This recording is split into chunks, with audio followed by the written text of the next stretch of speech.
Tim from Your Six Tech. Today in this video I'm going to show you how to play two-player co-op in most of your games on your Nintendo Switch.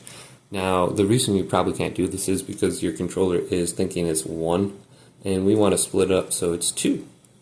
On the home screen here, if we go to controllers, we want to select this, then go to change grip order in the top.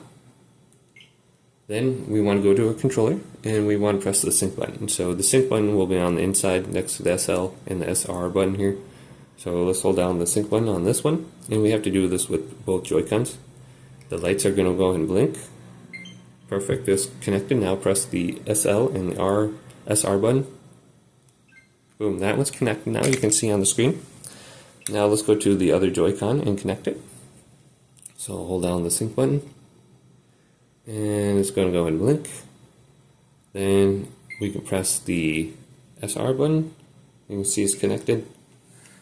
Now we can press this button right here, hold it upright like this, and then we're ready to use it. Then we can go on over to like Super Smash Brothers, and I think we might have to press the SL and the SR buttons once again once we're in the game to connect this one.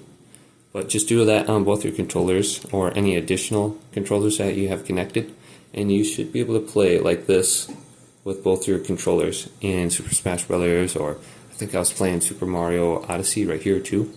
But that is how you can play two players. You first have to set them up under controllers, and then you should be good. Hopefully this video did indeed help you out. If it did, leave it a big thumbs up, and subscribe to my channel down below for more tech videos coming up next on Your Six Tech.